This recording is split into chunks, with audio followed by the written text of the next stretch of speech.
long gwa dung ti nan che tok do la long te kara mi chinga jio te gar kel ka gare te pan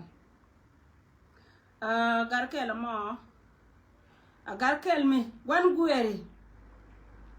gueri mi la wo yena ra nam ni mi la jo ngwa ka jube a jena tu lo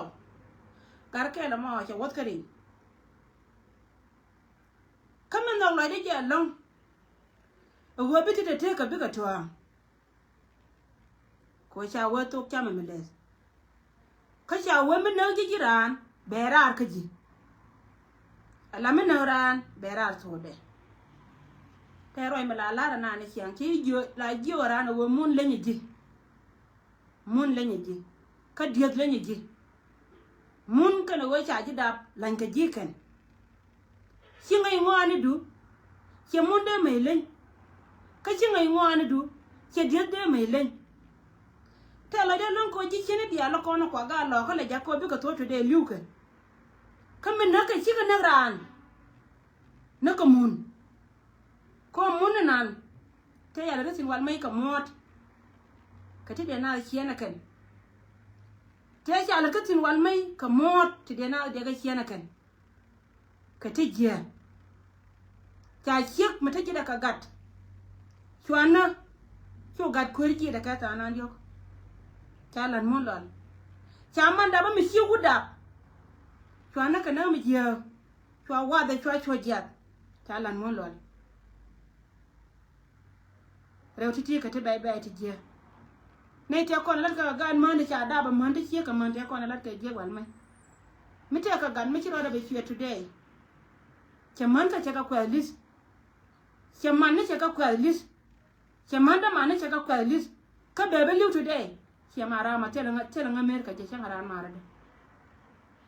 tela nga America je gela jana ne la rawo ma nganya ndo la jana ne la rawo ma cha rawo ko ko mi je la rawo de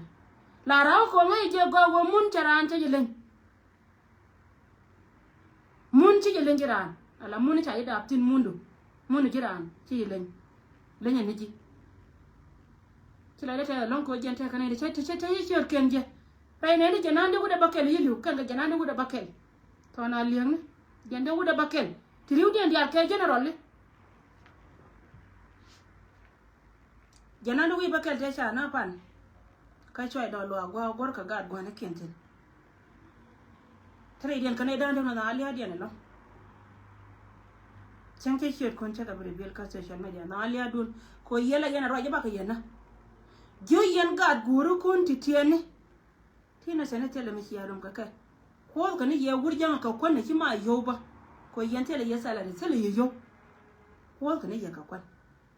mun no ngaro je go apu ti dia la kontal ti ala man ra me lim na dame beliu ka kina ile hadiyan kina ye betim kon ga anwar ko ki ale ne te ko na kana ye kan do to door ke 2013 ko gar te ko na ka ko na ken kan kon ngai go ane dana wona me ben ka jendo be ci ben ga ko ci liu ma ne ke kwala bangai dar ci duwore ci kula be jiya ka yene te ko ndai siya na kula ko na ka kui ko gang gen ga te ko ne kwala banatan anga dun ka ye mi de liade mi de jiya ci liadun jiya family dia la ko na siya ga ti jo siya ka los cha waji ji te toy kanga da dia la ko ni kite su de di ci liure mo ndan ta ka gwana te go no ci ka chal gwana ken ka ci ka chal ma na ken kaga da ko ni ci warar ko na ti je tara ko adje ni ma na ken tu we duwe ba ci ka barare ci ni mi je ka ro ko na chala re da na shaitan ga da cha da ba ko ite go ti barare la ko ite je mo no go je ko de ni na ka Allah don ko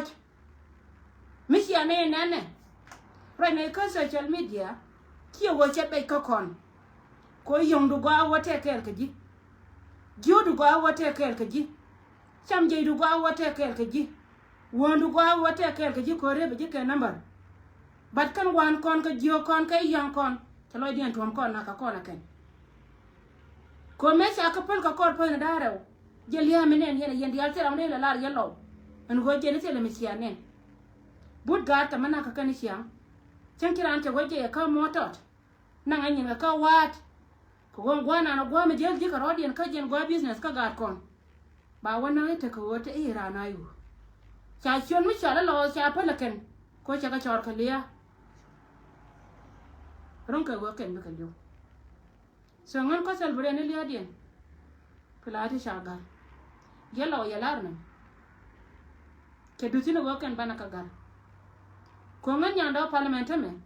ngan nyen nuhar me che chia mara ne nuhar che ka betray ache beno kur kel ka ne ko na ko la jar kel ka chia me jel ka kel ka jam ta shanga ba gar ka gar nye jani ka ta mu lo ka de bay de je de ro nga de nga liu ala liya tele ma lode gwanu wo tara ante teka rano wo te teka gwanu jena long yen gar dia tin kon tin to kur te ter ka no kur shunga baya kam to me today go mi siaram sia ka la gar ne je biya ka gar kan yal ko kan gar to bara ba na ko ka je twara je nyoka man no yena na na ma ci do ma ya mon pin la moy ka gar ko sion mi chala to na liep be ba gwa ko le jere lo ka gara ka chenga ra mi cha gar ka gar ba kel nyare de ka mal wada ka gar biya ka gar kan yal an pain gar to ko rodien e panen men mi jia ko jen point ba chu ngi ma na gad gan ka ta ka na dam na be chenga lo ko la wo jen point de si jang ka si lo ba bay de be je an bara ba nakara jena lara yena ma yenda ol mar dia la konte pin di bi chon tune biba jena lara yena ma bara me si da ma ya mon pin a wi ko jen chalia me jen chalia che me kana tie le mi cho le doam kana tie le tei kana tie le shim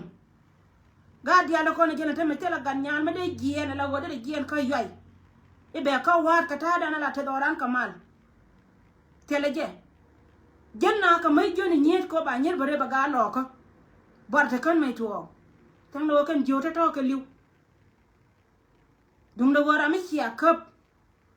mi dol makan gar ko to kon ka dol tia tin ta mati cia wuni ta garna ba pal mi dol makan gar gara ja kan yal an twara ja gar ka gar ko no pe da nyam wana me de ba lo yede de me aka woni jode ba ko ro me ka gar tel pa ga le ni ramisi karama ba bay de be jere inu raka number mo cha ba to point de bay chwa chal ke to na liet ba bay de jema na gat ke ajena la long de na mo an man be ka ngara aro go yene tin kono chal ke ji ay go te pan te kon de chi wo go da dan ni tin tiang cha nga yakan wa te ka to na leng na bon ma kweti wa de lo menan ba cha nga ba wo chia move jalla kal yayi job dun go ni diala kono jel yentin jalla kal yayi job dun fer gu jun chare rit ku ken ano go mi chia wotin mi chia ban pin la lol kan lo nyoka ma ba go leken ka jo dun ko to na leng ko na je ga bol ma ku ci ga kan nyen wat ko te chia jo pa na wa kan na chob ka wa ka na chob ka padim ko ga wa kien ta ngai mi a wat kan ri nyandara ma ko mun dal po ro yana kana te dia te ko te la gwe ke kana kien kilo ku pai kai ko te lat ke kan che kan te gor ka ga lo ka che kan te gor ka me da na ga lo ko de la re mon kilo dia che ka kai mi chi ra ro tiam re ka gwan ka me te pur ka de ka ya wi wo che ga pur che la me na la gor na mo kan tin dia la ko na liu ka pore cha ga mat ka ka ke la ne de liu mo na won te cha ju pan kan ken ka wura ma ne tame waya ba da pe ma malwala chwat ka che dutin so jona yene dial ko na to gwa ma ti te jan wo gwa ni ne tin tiang cha ngai ka cha ngai ba ke ne wo chia move lakini ne ko ne jel ko run te la jog dera ga te la nyam dera ka ti to de cha no to na le ni che nyar kwai ka che nyar kwai ka kana ko ne cha ka no ngaken yi wa gor ka kwara kan Peter wa gor ka je ala gar yer ga dila wa gar yer jele gu gur gar yer chwe je na ka padim uri yele me wa yo lo nyando chwe lo nyando chwe be ne kan yo ne kan dari cha linga daga che bere ne kan lan ken che nyar kwa che nyar kwa go ene le che yang banana na wi mon gwan gadila jolle division 2 ne be ba ngani man woni ngani adien kan woni chema cha nga da be general le ngani adien kan woni ngani anware ngani man do le ni man woni che gar ka bangar so ngala ni yelo go yen jalla ka nyong cha we nyong ka le chimbo ka da nyong die ne ning te tik bor cha le ni wa gori je go je ne biji do ar mi chal ke we won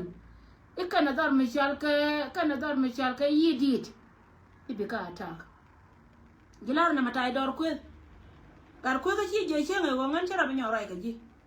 ko la te ko ne chela ka ji sin day one ka jel kel ka jina ngan chara binyo rai ka ji ko ngan cha ngai go ajel ni ngai les tai dor ji ko lar na me min no ye yang ga ko ne chal ka ga lo ko min no ye chine te nyam te kon chika wa du chika wan ko ni point ga nya law chia belaro wo je ni chia no gil okay ara la ka mute ka te ko me bare na ka bere ka ne te ka ne kon ka ba nya la modda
ya pala maka la wo cha ma yora ka te ka kul mi bare ka kul mi very important che de kan te ye che ya kam nyal so jaw me jena no goro balariye gin dol mi char ka tai dor kwen mu ngode ka melari je wo bigada ko ba wo bi kana che yoni je sho wo gwere dum no yen sia mar ni sien ti ando le ngana me bale na rai ka ye che ka me che ko rai che ngadan ka che ka ne ko ni char ka che ma no kwen nya le ba rai ka yen ala tai dor che ngadan ni ngana ka wal ga garam ke me chi ma che doy me kana la wo jen poinde cha ma che doy ta dor ni na je na kwal na no gure ta da mana yene dia la ko ni char ka ji che mu ku yene ta da man ta non ko wal ga dan kana ka je ke dune anta mo ngoda ka mi chwa ya kortin kala ka je ji ko be te la kon kor chele mu to kwaran kam na ko la ko mi na doa chela ngana ta ka mal ka je rami je ta ka mal ka ngata ka mal ka je ko cha ngaya lo wo jen poinde kon ka kon lo ko ro te la mi nyin ka nga te la kon te lakin do mi chal ka ta dor ko gele liya ka jen ta dor che bi lu ko ro be lu ka ga ku no kon to ko re an mo liya me wo be lu nyen ji ko ba west tore je ga yin ko je ne ku yen do ba na be ka je te ka me chara ga je che nga dan gar bi ne tun yel mi ti te ka dor ji ma ya nan a jin ji ka jin gar wor mi ci bur ja ma cha kalat kan ga da titin kon di la ka ti je kan today de yen ka chol ka de roi ka ke mi ci gat ku le nyan ko ra mi te ka liya de mi ci nyan ka je ran mi ci deb le mi ci agon cha ja lwan ke lu irunde rana wa ngai go jen cha ga da me jen po ne cha lu tai doran ta me la wo jen chara da ya la ka dai me ne te kon de pai no e je no gore je go ba wi wol be o man pin e kana wo jan tin ta ga ta kula ga tin kon pe no kon daga tin che joni je sho we tai do lakin ku wa nan wo je wore gar ku ka gwa alar je ne gwa ci bulun ka wat ko kan ga ko be to kon pal ga je ken cha ku ni je won dor ma chal ka wat e je ne de don sho lakin lo kono be lo rodia na karo la ga to kon de ku sho la kana la ro aliya ci to ko mi ci ku no tai dor ci bulun ga ra da den ka ko be akola je ne gwa gar gwa ko ho chin mi ci ka da la ka jira na ci ka pis cha we ka mi chi pi bi ngerjin gar nya la bi yo mano be liwo ti tetin me la shungi chwenen keri dini bi chungre da ole te tiene te kon te la jiu go go de ran tu gar kwani jege ajene da ne don wi gar nya la pin chwe nyuni ngan ko ko be chur wi gar nya la o wi man me cha gar nya la bi liwo cha nya chi bi liwo gar nya la ko rode bi gar ku ne ran ke le ne ku tai do gar kun bi gar ran ke le ne ku gar go ara la jene go ko go ma ko wuti non tame ko go bi ga tanga lo ko bi garo nyoka to ka liya cha liya bi je ga lo ko bi kan jintin sila ta lam namba da ci barar pan kan ji da kan da kono dog yen lo ke ka ci ka liu pan ci ka liu pan ci la ta ga long ka kut in cha la kut wai ko je na ran go a pi wa mi ci mi je ci la bi yin bi la yin la je ni ci so ci bi liu na ga ko be ko ba wes ci bi liu na kan abilo do teka ku nyale ga ga tonta mi ku tunga chan kiya ka len wi ka ku me dunya garga ne dia ci ku tunga chan ga ku ni changa da na ci ku lu ci ka re ani ci ka chan ci la mbi chon kel ka gol ku ni ku me jinu be da na lu ka ci ode ci le ra manga je mi ci aron ku de je la go biya ga na ku de tu ku go ani je ne go ku wi ba chol ko yen ga da ko ni chal ka ga ku be tin gori no bi aga dia ko to bi kon la lew ni yen tay dor ki do ni jin ki la te lon ka jina ro te ti nyar kwai re a na pan la te lon so kam ni ji mi se jama wo chi na elem se joni ji cho go gwere la kem chi bi lun jaw ku wan ki bi nyok ma re je were la wo ma na ka pin ka ga tin kon tin cham ka ri to ari ken ka yidi wa ma na ke were tai dor sibi lu yaw cha bo nyana ga na ka na koru ba yikuna dor na so yene ko kon chal ka ji wal ga ka na ji yidi ka dor mi chal ka we wal ka ngar ka de an tai dor ka ga were taro e wat ma ta ga mi se jama cha la ra ken no han kwa ba me baro de nyoka ben ka ga ra pa ni jar county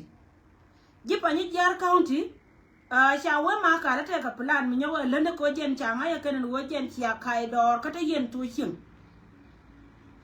ala ma ka te ka plan mi wala de nyoko wo jen de ra mi de la ka wa be ben ka duo ku na te yen tina wa cha nga ya ken so ji oni tin ko ni chal ka ji pa ni jar wo yen mi kan yen chen kan yen de ka te ka kwel ma yen de ka bare ka je mere gu yin gwa ma chama lo de na lo ngan go chen pa ne da na ji ka wa ka pa ni jar me che kam tele me gor ka kan kan lon ka lene che lo den che cham ko wan gu mi je ka kan ta me be ben ka du daro ben nyam du na mi ku ina rian tin be mo karan ko ku la nga yena ma che be la ka social media ku la nga yena ma de kon chun re ka jama mo je kai choi do ko wo kun kai choi do do la ka je mo je kai choi do ko wo je mo ko chu ben ba kap ka ro ade so je me se de kam gara pa ni yer county na ma wo cha la ro kan pan kien taka ka attack ma bala da kan bala la safra ya attack cikana bala daire ala wojen chaban la te kan kabbe ka ben ka jogdun ko gor ka je kan wo kan pankien ba attack mi je bala ko kor ka me ci da wala pan mi se mi we ka panjar na mo nei to ko ni ci yi kan ci ka gien tin ko ko la riye biya palaka ko na me ma to kontina gen alan me la kume alan mala lat kume yene tin ko ni ki ama jo wade kiyo na de ka choliye kiya lada biya ta de biya waje ka garden kon la spokesperson ni ba ka announce ken pla pa maliskien ante la matar ka pa maliskien ce ka gad kien ko kan wonde choti ta ma cha ka le lwe man ba rai mali che man kien kana gad kien ce ka be an chunga kel ka man ken kana ga kien ka wo kan ka wo ko chen cham kan yin chen de ko ne je ka gwana kien la ra kan woni wo kan bi wan gwa la mo mun no yen ga lo ko ko ne chi guru kun chi ka te ka mo ra yen ka man ka mo ra kun ke tane ke ka ye ko lo ko kien charan bu ka wang mi je he de chi la ra jin mu go je wala ra jin cha gwa na ra mo ko wo guru kun cha ka nak to de ke wo ka jita ka kan cara kam sia mana kian to ko kana la wana doi ma tela ra mi ka kap kor wana ta tin ban mi cha lia je kan today por kon kel ko go kon te juwe la wo ka yen gat ko je ko la lar ka wo wut mi li wo ta ka gat china la wi ko che we che bai na yen gat ko ni cha bai pinya kan jo to ko ni chi liu min na ya gwa shi yen jo che ka ke ta ya da bi jo bat ti abe jo che ka ke mun no lo dia ta ka kel ka ye ka family school dia tan ko ni cha ka ji ma ra du ta bi wang mi je but mun ko liya jiyo nuk te kono na ko kiyan gwana ken ko ga celebrate ne liya den kan jiyo to kono cha da ba kan bat yen chi yen jiyo ka yeri am da ka yen community da ka yen gad ko chume kel ka ye ne ko moro kun amani yen gad kono cha ka ga lo ko mi si goro ko na ben ku to day wo chi jang ka na ka 2013 ka cha lo na ka 2026 Achika roden ban mat gwanchi wotin china ya bel tela gatke me ba gwe ko wang mi jiyo community an tela cheke me ba gwe ko wang mi jiyo community tela ye problem ko community nukun ani me wi ma jokan inya wona ka na ka kwijanga ken ba ko le nyamat ko guro an chaji ba pa lakini wi shonga la galo ko mu ngi je gwa cha ida wi jen guro jogo me chi jin jokel ka je antela man olia en wo jin pointu ide jidol ta e bidol ta kel ka ye ka chien la da en wo gan pointa ba ka chwal kan ti kona cha la da kan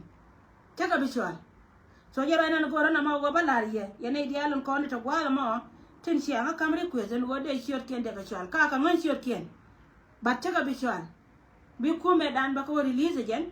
chi ba ko report akane ken tin kona ta kel ka ka en wo yo mo chi to ka ba je ken la da wo gan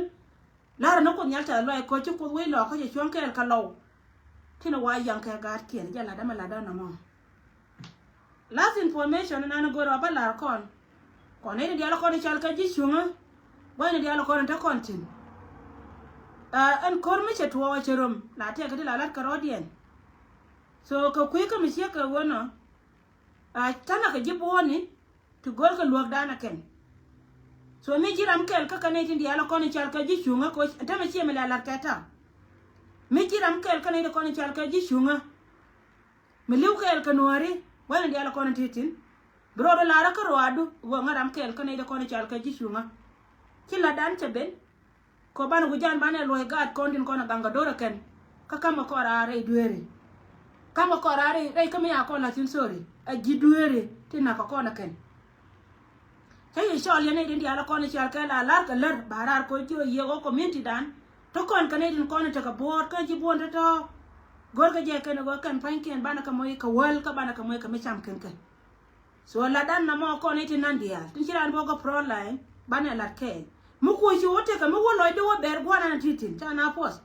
mu wa lo do ber gwa na titin du mu so inbox mu inbox ba ye kam ne ko ni chal ka je pa nan